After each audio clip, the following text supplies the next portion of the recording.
Upper Hunter, let's begin with that. The shooters, they're a huge threat to the Nationals. They've taken the last 3 seats off the party. How are you going to stop another National seat falling? Well, look, Danica, it will be a tough election. Obviously, the circumstances in which this election has arisen are not ideal for the Nationals Party, but I would argue the Nationals have done the right thing and moved to suspend Michael Johnson immediately as these allegations came to light. But as a result of that, we've got to go back to the people. And the Nationals Party, as you say, have a proud history of representing the workers and industries of Upper Hunter. I think that these areas, these regions like I live in Central Queensland, desperately need voices in government that stand up for their jobs, fight for their industries, and always speak the truth, whether it's about coal, about our energy industry, about the need to bring back manufacturing jobs to this country. We get often derided and ridiculed in the Nationals Party for taking these positions, but we don't care because we know it's the truth, we know it's right, and that's what we stand and fight for.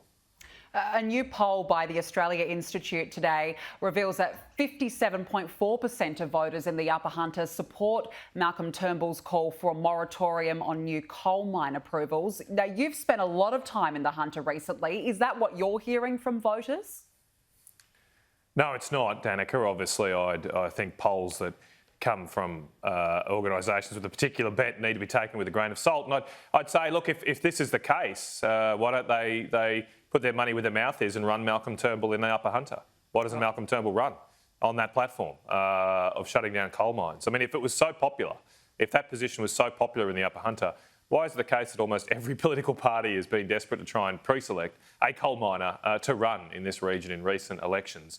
The facts are that people know on the ground, the Upper Hunter, that their wages are higher thanks to the coal industry, that business get people through the door thanks to the coal industry. Because it's not just the miners that would lose their job if we shut down the coal industry. It's the coffee shops, it's the gift shops, it's the service stations. They'd be all out of a business too. And we know, because we're a grassroots party, the Nationals Party, we know that a functioning economy, functioning small businesses require industries which actually put stuff on the table for our nation, and the coal industry does that in spades. All right, well, we're weeks away from that by-election, so it remains to be seen. I want to talk to you about this exclusive story on the front page of The Australian today saying that the Prime Minister's department has created a senior position to coordinate climate strategy. Do you expect we could see the Prime Minister endorse a target of net zero by 2050 soon? Well, I can't read the Prime Minister's mind, but I have consistently said I'm dead set against us signing up to net zero, and I'm dead set against net zero because net zero is the biggest scam since you last received an email from Nigeria. It's a scam that only helps the Chinese Communist Party, because if we sign up to deindustrialise our own nation, it'll just be a blank cheque for China to continue to pursue its aggressive and illegal conduct in our region. They're not going to slow down their industrialisation. We know that because last year China said that they would sign up to net zero emissions by 2060, and in the same year they installed 38.4 gigawatts of new coal-fired power stations. That's double the amount of coal-fired power stations in this country. So you should always look at what people do, not what they say.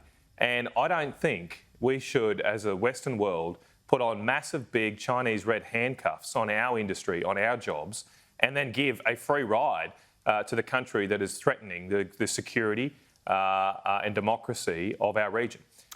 So there's no way we should sign up to this agenda because we just cannot trust China to do the same. OK, well, it remains to be seen. Just very quickly, I want to ask you about the vaccine rollout. A few weeks ago, you called for the AstraZeneca rollout itself to be suspended because of concerns of blood clotting in Europe. Now this new advice has come out in Australia in the last few days. Do you feel like your stance on this has been justified? Oh, look, that's for others to decide, Danica. I don't pretend to have any special knowledge in this area. All I felt was that was the cautious approach, given other respected health authorities were taking drastic action. I do thank a lot of the medical experts that contacted me after I made that call, and my views were reaffirmed by their concerns, as we've seen. I think the lesson out of all of this is that we've just got to be upfront with the Australian people. I've got great faith and trust in the common sense of Australians to accept the medical advice, warts and all. Everybody understands that there are risks with medical treatments. Every time you go and get a major medical treatment, you're usually told you could die. You could die if you get this anaesthetic. You're given those warnings. People make those judgments, make the decisions and assess the risk. And we've just got to be upfront. So I was concerned a few weeks ago that we were putting the public relations task ahead of the health information task. And I hope now, after this last few weeks, the lesson's been learnt that let's just be upfront with people.